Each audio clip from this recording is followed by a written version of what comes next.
책으로 만나는 가을 개병 문화 김영현입니다. 지금 세상은 사물 인터넷이나 인공지능, 3D 프린터 등으로 첨단 기술이 쏟아져 나와 풍요로워지고 있는데요.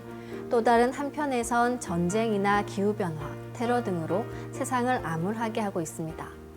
위기라는 말처럼 위험과 기회가 공존하고 있는 지금, 인류의 미래는 어디로 향해 가고 있는 것일까요? 오늘은 유엔 미래 보고서를 통해 인류가 맞이하게 될 미래에 대해 알아보겠습니다. 책에 대해 소개해 주실 분을 모셨는데요. 독서클럽을 운영하고 계시는 서울 강북도장 교무녹사장 이윤구 도생님이십니다. 안녕하세요. 안녕하세요. 네, 오늘 함께할 책이 유엔 미래 보고서인데요. 먼저 이 책은 어떤 내용인지 간략히 소개해 주실까요? 네, 유엔 미래 보고서는 세계 여러 미래 예측 기관들과 다수의 미래학자들 그리고 미래 보고서 등을 종합해서 10년 이상의 장기적인 전망을 소개하는, 즉 미래 예측을 하는 책입니다. 2008년부터 출간되기 시작을 했는데요. 벌써 6번째 시리즈가 나왔습니다. 매년 베스트셀러에 오를 정도로 매우 뛰어난 미래 예측서죠. 그래서인지 기업과 국가 정책 담당자들에게 유엔 미래 보고서가 필독서로 지정되는 경우가 많고요. 특히 미래를 짊어질 인재를 키우는 공간인 학교에서도 추천 도서로 많이 선정되고 있습니다. 네, 미래를 예측하고 대비하는 데 많은 도움이 될 것 같은데요. 이 책은 2050년까지의 미래를 예측하고 분석해 놓은 것으로 알고 있는데 아무래도 가장 가까운 미래에 대한 궁금증이 생길 수밖에 없습니다. 향후 10년 안에는 어떤 일이 벌어질 것으로 예측하고 있나요? 네, 이 책에는 우리 삶의 모든 부분에서 변화가 있을 것으로 예측하고 있는데요. 그 중에서 몇 가지만 소개를 하도록 하겠습니다. 우선 미래학자들은 운전자 없이 자동으로 움직이는 무인 자동차 시대가 향후 5년 안에 시작될 것이라고 예측을 하고 있습니다. 세계적인 자동차 회사들은 이미 무인 자동차를 선보이고 시운전을 마치는 등 우리 생활에 한층 더 가까이 다가왔는데요. 그리고 수명 연장의 꿈도 이루어진다고 하는데요. 합성 생물학이나 신경과학의 발달로 질병을 치료할 뿐만 아니라 더 적극적인 의미에서 질병을 미리 예방하는 건강유지로 의료의 패러다임이 바뀌고 있습니다. 그리고 생명공학과 의료가 융합해 수명 연장이 이루어지게 되는 것이죠. 교육 분야에서도 학습 방법에 큰 변화가 있을 것으로 예측하는데요. 지금의 수동적인 교육 방식에서 벗어나 학생들이 스스로 지식을 찾게 되고 증강현실 및 가상현실 교육 체험이 일반화되는 등 근본적인 변화가 일어날 것이라고 합니다. 그리고 에너지 분야에 있어서도 핵융합이나 태양광 에너지가 차세대 주요 에너지원으로 떠오를 것이라고 예측을 하고 있습니다. 먼저 인류의 삶을 윤택하게 해주는 기술 발전 등 희망적인 미래에 대해서 말씀해 주셨는데요. 하지만 인류를 위협하고 또 우리가 해결해야 할 문제들도 많이 있죠. 네, 말씀하신 대로 우리가 맞이할 미래가 희망적인 것만은 아닌데요. 책에 나와 있는 것들 중에 몇 가지만 말씀드리겠습니다. 우선 심각한 것으로 전염병이 있습니다. 지금 비행기 등으로 나라 간 이동이 편리해지면서 해외의 유행병이 쉽게 전염시킬 수 있게 되었습니다. 그래서 단시간 내에 수백만 명을 감염시킬 수 있는 신종 전염병이 우려가 되고 있죠. 실제 우리나라에서는 2015년도에 메르스 사태가 큰 사회 문제가 됐었는데요. 이처럼 인류에게 닥칠 대규모 질병이 언제 어디에서 발생할지 예측하기 어렵다는 것이죠. 다음은 기후변화로 인한 자연재해도 빼놓을 수 없는데요. 기후변화 속도가 갈수록 빨라지면서 곡물 생산이 줄어들어 그 결과 식량 부족으로 이어질 것이라고 합니다. 그리고 유로와 EU가 붕괴할 수 있다는 것인데요. 지난번 EU에서 영국이 탈퇴한 브렉시트 같은 일이 다시 발생하면 유럽이 붕괴할 수 있다는 것이죠. 이 밖에도 불안한 중국의 미래와 핵전쟁, 대량 살상 무기의 확산 등이 우리의 미래를 어둡게 하고 있습니다. 위기라는 말처럼 위험과 기회가 공존하고 있는 미래에 대해서 말씀해 주셨는데요. 그럼 하나하나 알아보도록 하겠습니다. 먼저 희망적인 미래에 대해서 좀 들어볼까요? 첨단 의료과학의 발전으로 이 질병의 예방과 치료에 있어 획기적인 변화가 예상되고 있다죠?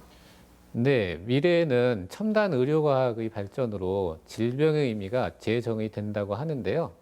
예를 들면 노화를 질병으로 취급해서 노화의 패러다임을 획기적으로 변화시킬 것이라고 합니다. 우리는 보통 나이가 들면 늙고 늙으면 고혈압이나 당뇨 등 여기저기가 아프고 치매까지 걸리는 것을 당연하다고 생각하고 있는데요. 이런 노화를 질병으로 인식하고 치료할 수 있다는 것이죠. 또한 제약 산업이 질병 치료보다는 질병을 미리 진단하고 예방하는 기술로 전환될 것으로 전망하고 있습니다. 이뿐만 아니라 의료 데이터를 장기적으로 수집해서 각자에게 맞는 의료 서비스를 제공하는 개인 맞춤형 의료가 펼쳐진다고 하는데요. 예를 들면 아스피린 하나도 개인의 병력에 따라 다르게 제조를 하는 것이죠. 그리고 동서양 의학이 융합된다고 하는데요. 현재 보건의료 산업은 서양 의학의 영향이 크지만 앞으로는 건강을 사전에 챙기는 예방과 정신건강의 측면에서 동양의학의 영향력이 커질 것으로 예상하고 있습니다. 그 때문에 요가나 명상, 기치료 등이 서양에서도 보편화될 것이라고 합니다. 마지막으로 줄기세포를 이용한 장기 생산 기술, 바이오 프린터를 통한 치료 기술 등 첨단 의료 기술의 개발도 인간 삶을 획기적으로 변화시킬 것으로 예측하고 있습니다. 네, 의료과학의 발전이 정말 상상을 불허할 정도인데요. 이 건강하게 오래 사는 것은 모든 사람들의 바람 아닙니까? 불로장생에 대한 연구도 상당한 진척이 있다고 들었는데요. 네, 최근 의료기술의 발달 속도가 놀라운데요. 획기적인 의료기술에는 자가 면역 질환을 치료하는 기술, 그리고 칠명 치료 기술, 세포 재생 기술을 그 예로 들 수가 있는데요. 우선 자가 면역 치료 기술은 면역 반응을 선택적으로 증강시키는 기술입니다. 그래서 질병을 치료하는데요. 천식 및 알레르기 등에 효과적이라고 합니다. 칠명 치료 기술은 안구 질환을 앓는 환자들에게 정상 유전자를 삽입하여 치료하는 기술이고요. 또 세포 재생 기술이 있는데 세포 재생 기술이 발전을 하면은 상처를 완벽하게 없애는 것은 물론이고 손실된 신체 일부를 재생시킬 수 있게 된다고 합니다. 그리고 요즘에는 안티에이징이라고 해서 노화 방지에 대한 연구가 활발하게 이루어지고 있습니다. 실제 어떤 약품은 노화 관련 질병의 진행을 늦추고 초파리와 쥐의 수명을 늘려준 것으로 판명이 됐죠. 앞으로 다양한 실험을 통해 노화를 약으로 치료하는 등 노화에 대한 인식이 획기적으로 바뀔 것이라고 예측됩니다. 네, 의학기술의 발전에 따른 건강과 수명의 변화에 대해서 말씀해 주셨는데요. 하지만 사람은 이 기술이나 약의 힘을 빌리지 않고 스스로 질병을 극복하고 수명을 연장시킬 수 있지 않습니까? 건강하게 오래 살기 위해서는 이 의료기술의 발전과 더불어 질병을 치유하는 면역 능력을 키우는 것이 더 근원적일 것 같은데 어떻게 생각하시나요? 네, 건강하게 장수를 하기 위해서는 의학기술만으로는 부족하다라고 할 수가 있습니다.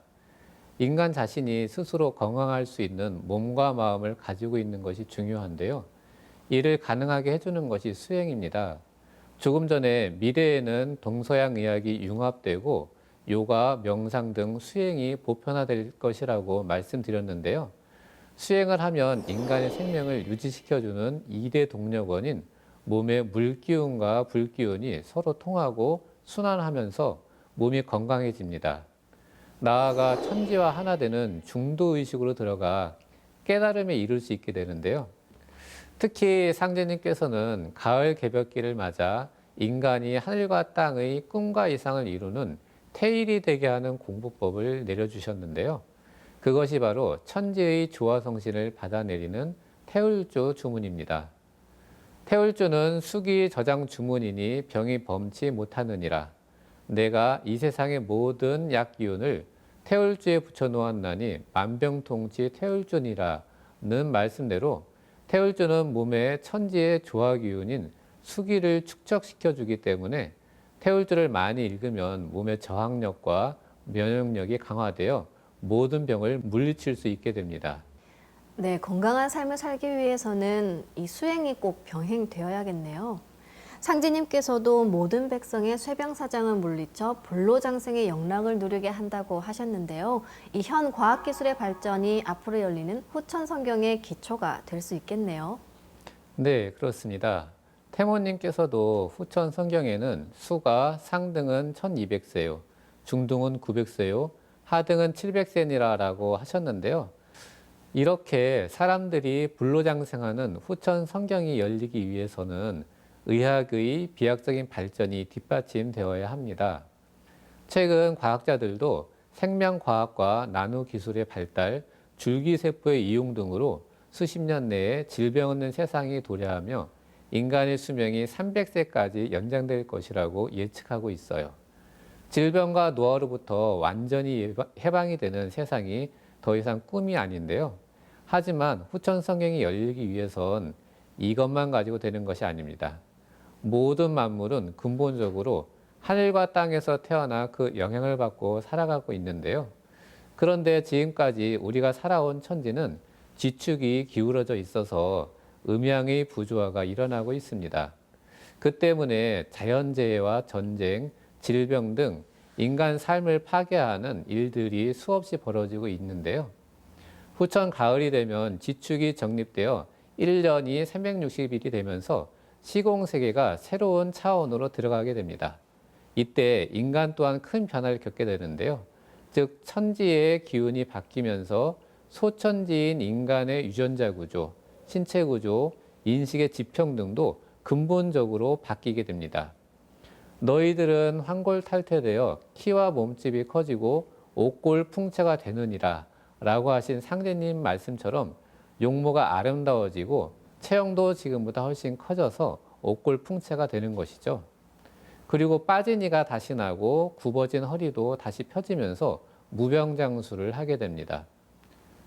선천 종교에서 그토록 찾아왔던 천국이나 극락, 대동세계가 지상의 현실로 펼쳐지는 것인데요. 상제님께서는 그 세상을 후천 성경이라고 하셨습니다.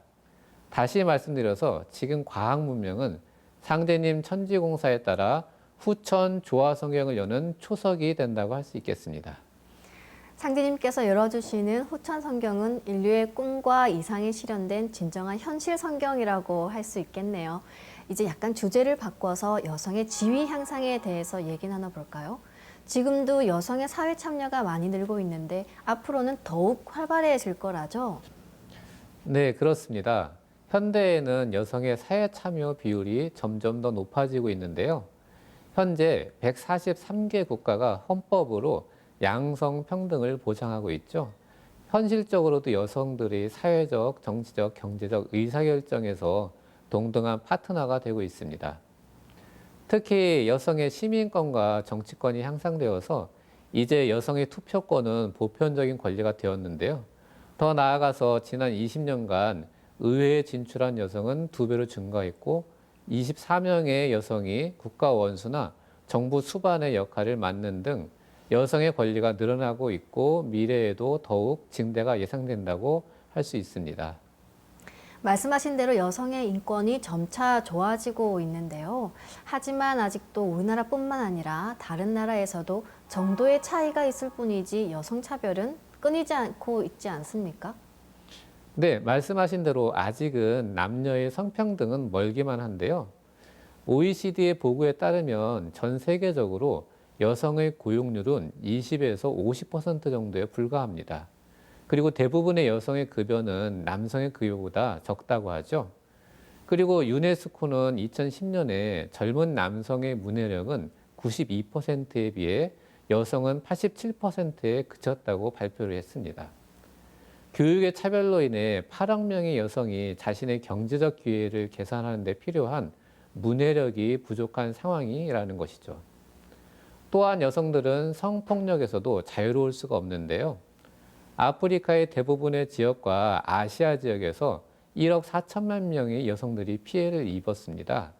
그리고 매년 300만 명의 여성들이 인류사의 나쁜 간습 중의 하나인 여성 할례에 희생을 당하고 있죠. 가정폭력이나 인신매매 등의 문제도 끊이지 않고 있고요. 네, 지금 세상을 혼란스럽게 만든 원인 중 하나로 인종차별이나 빈부격차를 들 수 있는데요. 사실은 이 모든 차별 중에서도 남녀차별이 가장 근원적인 것이 아닐까 합니다. 네, 그렇습니다. 지난날 얼마나 많은 여성들이 남성 중심의 모순적인 문화에 갇혀 비인간적인 삶을 살아왔나요? 동서를 막론하고 숱한 여성운동가들이 여성의 지위 향상과 남녀 평등을 실현하기 위해 온갖 노력을 기울여 왔는데요. 하지만 선천에는 진정한 남녀 평등이 결코 이루어질 수가 없습니다. 단순히 사회제도가 개선된다고 해서 여성의 억압이 끌어지는 것이 아닙니다. 상제님은 이렇게 여성들이 차별받고 원한을 맺어온 이유에 대해 말씀을 해주셨는데요. 선천은 어금조냥의 세상이라 라는 말씀이 그것입니다. 지금까지 인류가 살아온 우주의 봄, 여름, 선천이 음양의 부조화로 인해 양중심 문화를 흘러보면서 여성 차별 등이 생겼다는 말씀이죠. 실제 인류 문화사 초기에 보편적으로 존재했던 여신 문화, 모성 문화가 다 사라져버리고 모든 종교의 신관과 창조관, 인간에 대한 사고가 남성 중심, 하늘 중심으로 초점이 맞춰져서 어금조냥의 문화를 형성을 했습니다. 이 때문에 가부장적인 문화 속에서 모든 죄악과 어둠에 대한 책임을 모두 여성에게 떠넘기는 비극이 생긴 것입니다. 남녀차별이 생긴 근본적인 원인을 천지대자연의 변화에서 찾아야 한다는 말씀이시네요. 네, 맞습니다. 좀 더 말씀드리면 선천에는 지축이 동북으로 기울어져 있는데요. 양기운이 음기운보다 크게 작용하는 어금조냥의 세상이었습니다. 하늘과 땅이 조화를 이루지 못하고 남자가 여자를 억눌러 온 것인데요. 그래서 남녀 문제를 근본적으로 해결하기 위해선 천지가 먼저 바로잡혀야 하는 것입니다. 이제 후천성행이 되면 지축이 정립되면서 천지질서가 정음정양으로 바로잡히게 됩니다. 그리고 이때는 해원시대니라 여자의 원을 풀어 정음정양으로 건물을 짓게 하려니와 이 뒤로는 예법을 다시 꾸며 여자의 말을 듣지 않고는 함부로 남자의 권리를 행치 못하게 하리라 라고 하신 상제님의 말씀이 실현되어 인간의 문명사회 역시 하늘과 땅, 남성과 여성의 조화를 이루는 정음정양의 삶을 살게 됩니다.